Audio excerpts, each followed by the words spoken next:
Hey guys, welcome back to Morgan Hill Farms. So today I'm going to be doing a bunch of recipes for you of the produce that's coming in right now from your garden in early July. I also have some things that have been stored in my refrigerator, like this cabbage that I need to use up.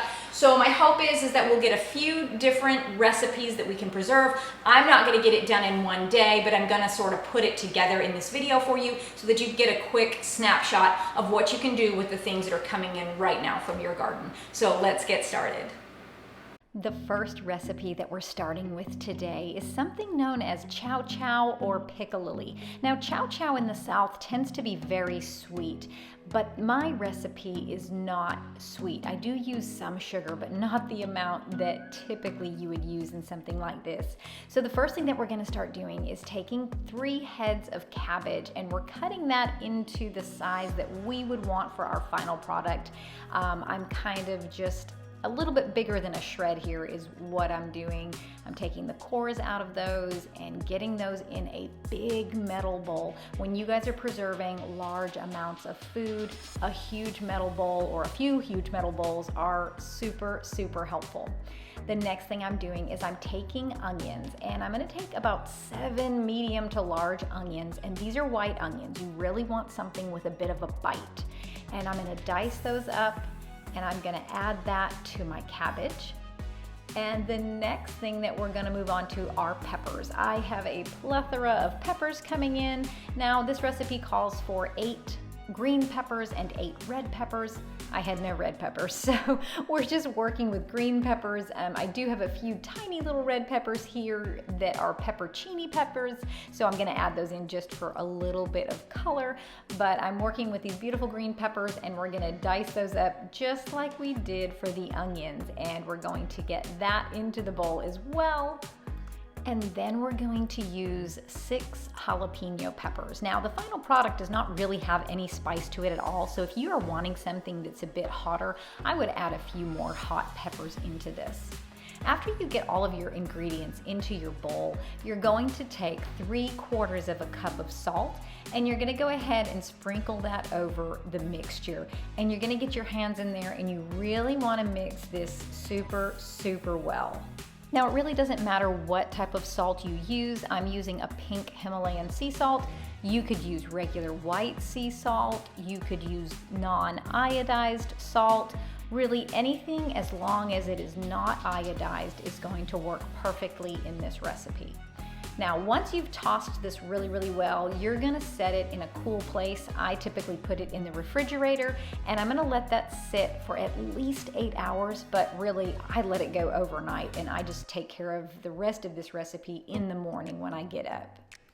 Okay, so it is the next day, and the first thing that I'm going to do before I deal with all those vegetables is I'm gonna get the brine ready for this. So we're gonna use 5 cups of a good apple cider vinegar, and we're going to add 2 cups of water to that, and we're gonna put this in a really large stock pot. Next, we're going to add our spices.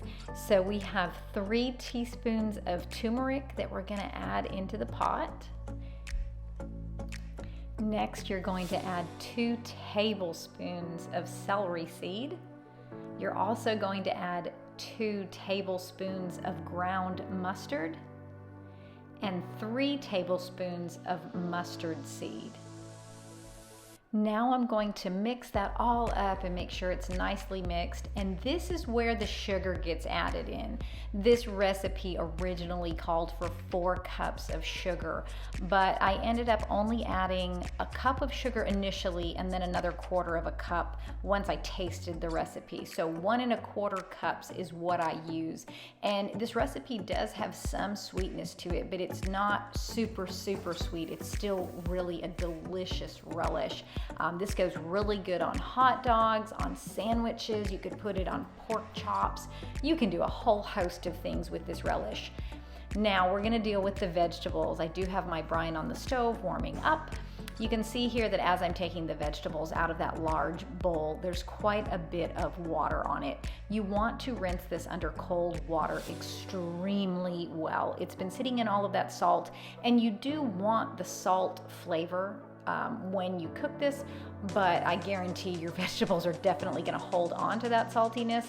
You wanna get rid of any excess salt that there might be. So you can see that I'm squeezing it here, and I'm gonna end up re-rinsing and squeezing and rinsing and squeezing, and I'm doing it in small batches because this is going to ensure that your flavor is going to be amazing when your product is finished.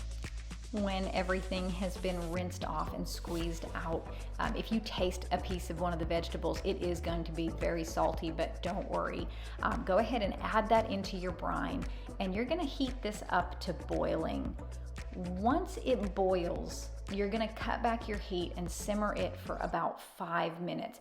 And you're gonna see that turmeric there really gives it a beautiful yellow golden color.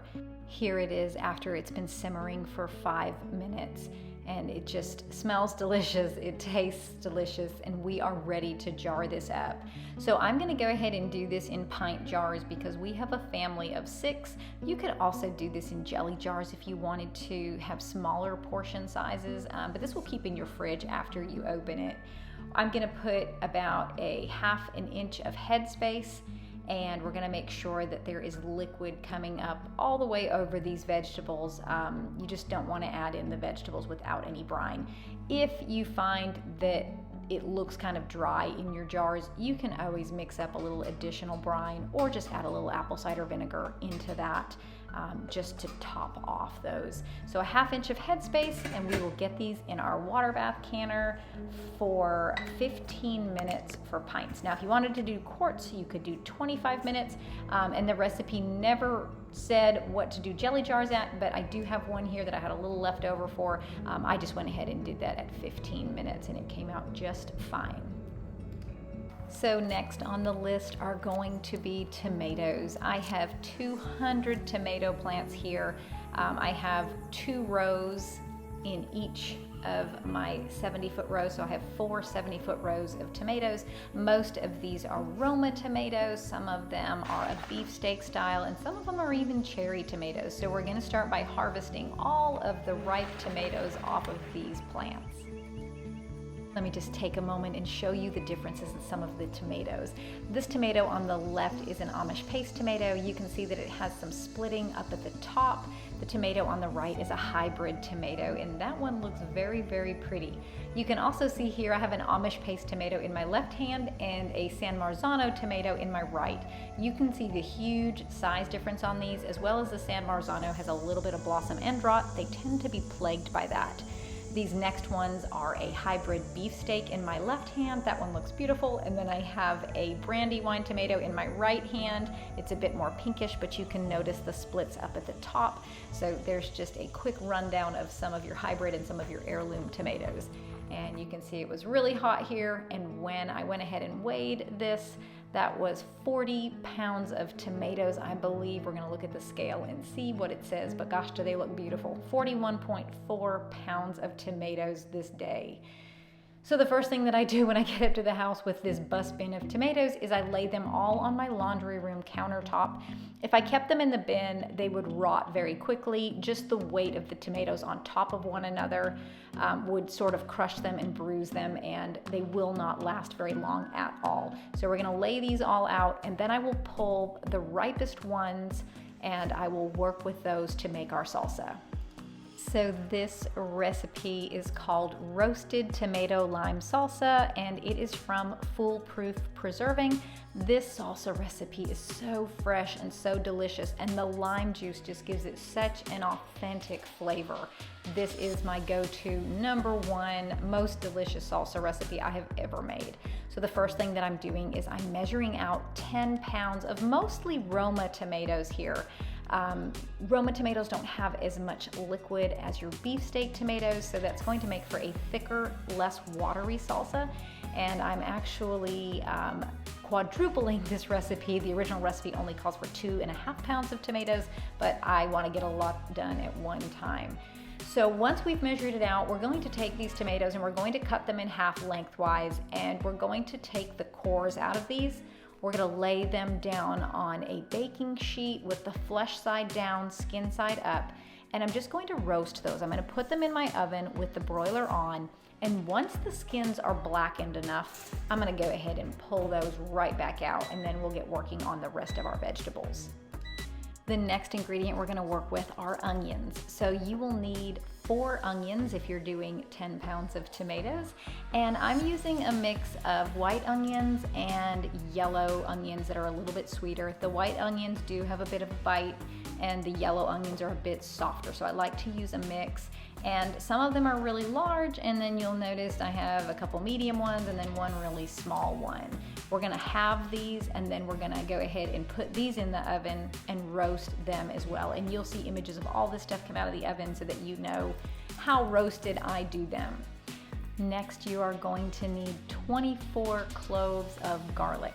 Now, I will say that when you roast your garlic, do it on the same tray that you're gonna roast your jalapeno peppers. You don't want these very blackened at all, or you'll end up having burnt garlic. And in fact, this particular pan of garlic, I end up burning pretty bad. So I had to throw that all out and do another 24 cloves of it. And this is probably the most time consuming part of it, is peeling this garlic.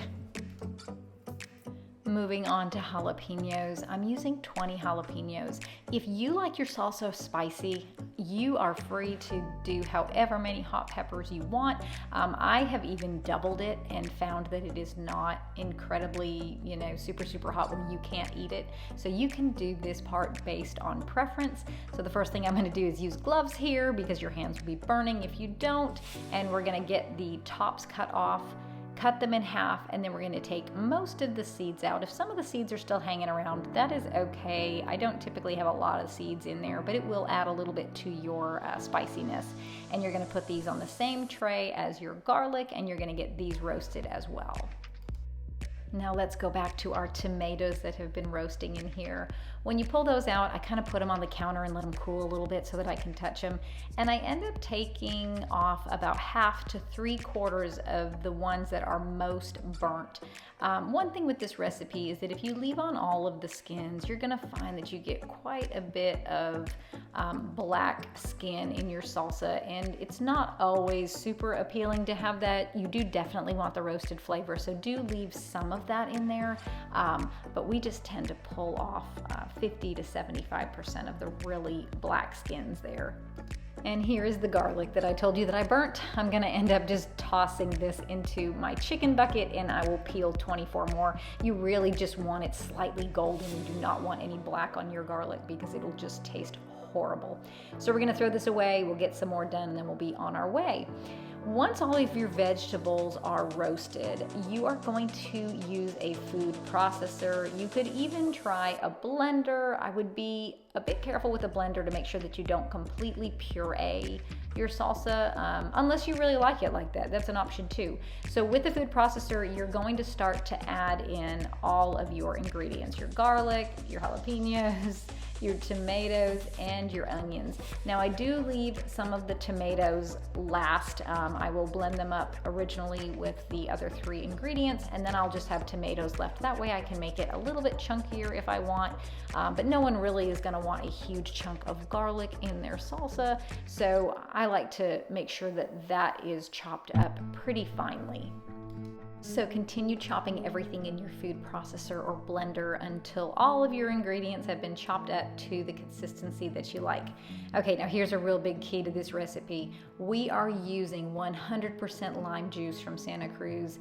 This lime juice is delicious. If you use lime juice that is from concentrate or just kind of like the cheapest lime juice at the grocery store, you're gonna find that it's quite acidic and has quite a bite to it. The lime juice from Santa Cruz is just so fresh and so authentic tasting. This is one ingredient that I would not stray from. So we are going to add 1 1/3 cups of lime juice into this salsa. Gosh, it looks so delicious. Now we're gonna add our spices. So I've already pre-mixed them into this bowl here. It is 8 teaspoons of sugar, 4 teaspoons of ground cumin, and 10 teaspoons of salt.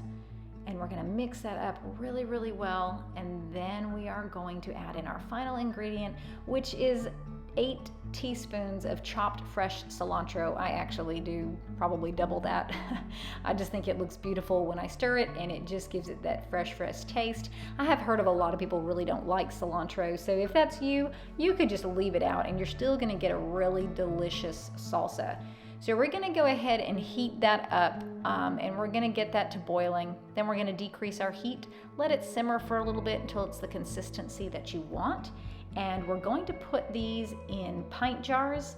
I'm going to leave a 1/2 inch of headspace, and I'm going to water bath can these for 15 minutes.